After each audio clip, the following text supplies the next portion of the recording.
Hey everyone, I'm Shah. In this video, I'm going to give a beginner-friendly guide to GitHub. I'll start by describing what GitHub is and some key concepts, and then walk through how to set up your GitHub environment and start working on your first repo. What is GitHub? This is just a platform for sharing and managing software projects. If you've spent any time in AI engineering or software development, you've probably come across GitHub before. But you might be wondering, why should I use it? So there are many benefits to using GitHub. First and foremost, it's a free and simple way to share your work with the world. The second is all the collaboration tools and features that it has. So pull requests, creating issues, code review, GUIs, Kanban boards, basically anything you need to productively manage a software project is available in GitHub. And this is probably one of the main reasons why GitHub is so popular, is because it makes it very easy for a large number of contributors to collaborate productively on a single code base. It also has GitHub Actions, so you can create these continuous integration or continuous deployment pipelines and automate different workflows that you might have for your project. It has wikis and documentation built into it. It gives you a really nice GUI for browsing repos, commits, branches, and diffs. And so you can do all of this stuff in their web UI. A common confusion point for people getting into GitHub is the difference between GitHub and Git. While these two tools go hand in hand, they are not the same thing. Git is a tool that tracks changes to your code, while GitHub is a platform where you can share and collaborate on Git repositories. So a helpful analogy here is to think of Git as kind of like the engine that allows GitHub to run. A car is a lot more than just its engine. It's got its body, it's got a steering wheel, it's got the instrument cluster. There are a lot of things that go into a car, but it's the engine that ultimately is what allows it to move forward. Git is essential to GitHub because keeping track of different versions of a code base is the foundation for all the collaboration tools that GitHub has. So let's talk about the basics of Git, because most times when interacting with GitHub, you're going to do it via Git. While there's a laundry list of different terms we can talk about when it comes to Git, here I'm just going to cover the essentials that you need to know to get started. First and foremost, Git operates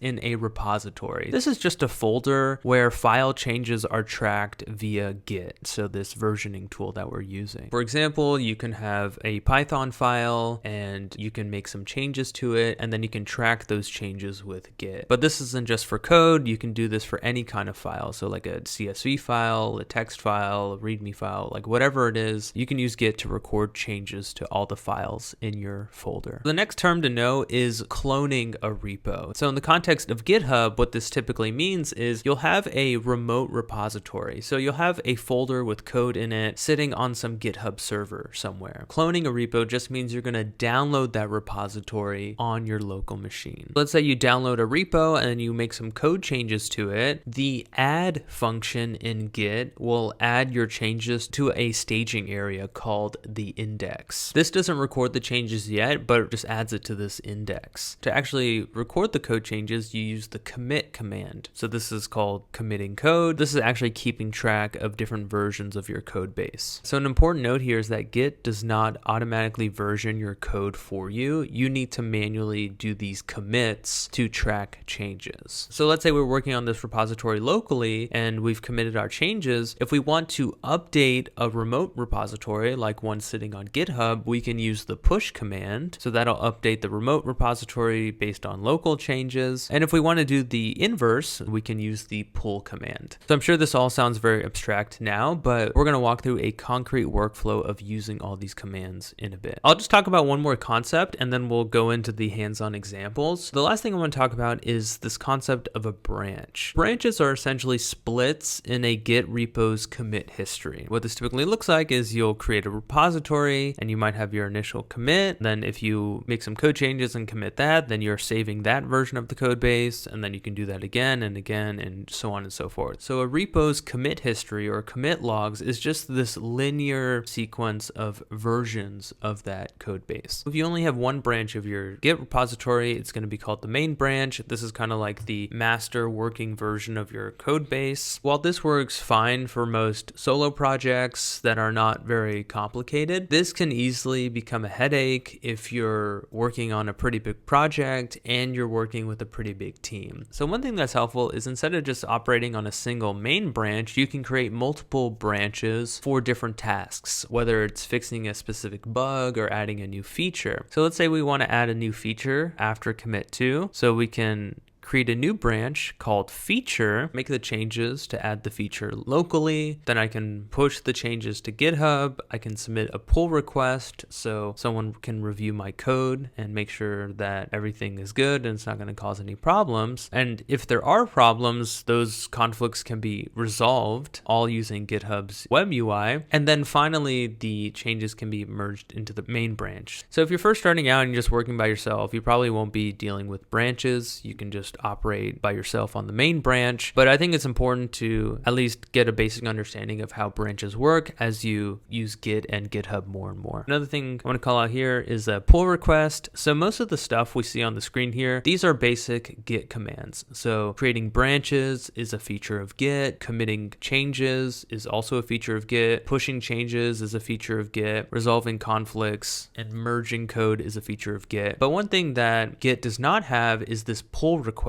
A pull request is just submitting code changes, submitting your work for review by some repo admin or community. So this is enabled by GitHub. You can do it in the web UI. And so when you make the pull request, it shows the changes. People can have a discussion about it. And if the changes look good and there are no conflicts, it can be merged into the main branch. That's enough of the conceptual stuff. Now let's do a hands-on example. Before we can use GitHub, we need to install its command line interface. And so to get GitHub CLI set up, we need to follow 3 steps. We need to first ensure Git is already installed on our machine. Next, we want to install GitHub's command line interface. And then finally, you want to log in with your GitHub account. First thing we want to do to get the GitHub command line interface set up is to make sure that Git is installed. If you're on Mac or Linux, you can open up the terminal. If you're on Windows, you can open up Git Bash and just simply write git -- version. If you have Git installed, then you'll see the version here. But if you don't have Git installed, you're going to see an error. And so to install Git, you can go to this website, git-scm.com/downloads. I'll also link it in the description below. But here you can find different install instructions. For Mac OS, you can use Homebrew. You can also use Mac ports and a bunch of different ways to install it. I recommend using Homebrew. That just is the easiest. For the Windows users, they have like a GUI-based installer. You can also use winget. It's just like a one-line install command. And then of course, if you're on Linux, there's a bunch of different ways you can install it. But once you've confirmed Git is installed, the next thing you want to do is install the GitHub CLI. You can always check if you already have it installed by doing gh-version. So I indeed have the GitHub CLI installed. But if you don't have the command line interface installed, you can install that pretty easily. So the easiest way to install GitHub CLI is to just go to cli.github.com and it should automatically recognize what operating system you're on and give you the install instructions. So here again, we can install it with Homebrew on Mac. So brew install GH. They also have like a GUI based installer that you can use if you don't want to use the command line. But you can also look at additional installation instructions. So if you click on this will take you to this repo, github.com CLI/CLI, and then they have installation instructions for everything. Mac OS is Homebrew. There's a bunch for Linux, but for Windows, they recommend using winget. And so it's just a one-line install here. Once you have Git installed and GitHub installed, then you can set up your authentication. Just to show you what that looks like, I'm going to go ahead and log out of GitHub.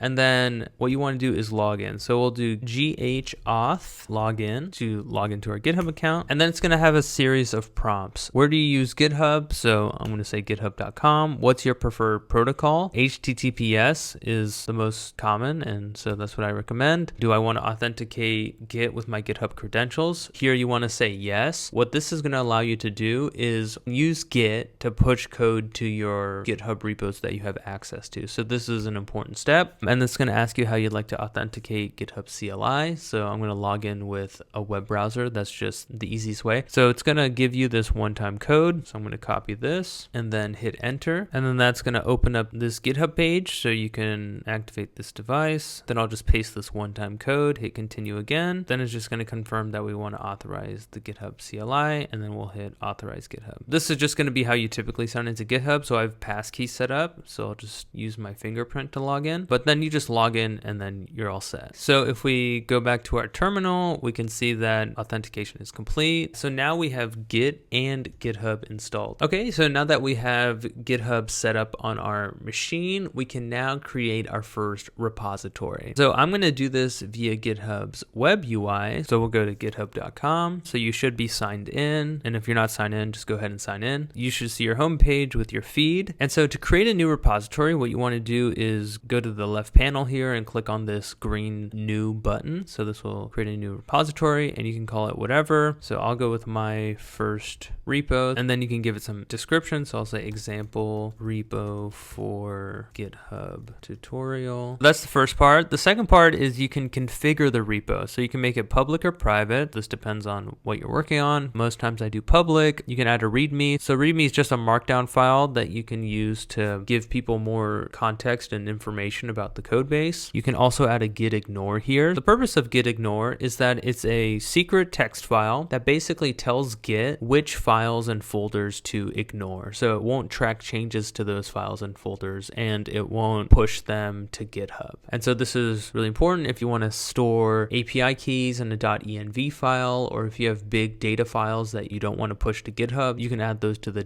.git ignore. There's a bunch of like common things you want to ignore when working on a Python project. So that's why I use this template. You can also add a license. So this also depends on what you're working on, but for this one, I'll put MIT license, which is the most permissive license out there, and then just hit create repo. Once you create the repo, it's going to go to that directly. What we can do now is make changes to this repo locally and then push those changes back to GitHub. The way we can do that is we'll click on this code button and then we'll see that it has this clone tab and HTTPS. So what we're going to do is just copy this URL to the clipboard. Next, we can go to our terminal. We can change directories to wherever we want this GitHub repo to live. So I'll go to my downloads directory and then I'll do git clone and then just paste that URL we copied from the repo. Once we do that, it's going to clone the repo. So if we do an ls, we'll see we have things in my downloads folder plus this my first repo folder. And so we can go into that. And then we ls and we see we have two files in here. We have the license and then we have the readme file. So let's say we want to add a Python file. So we can do like touch main.py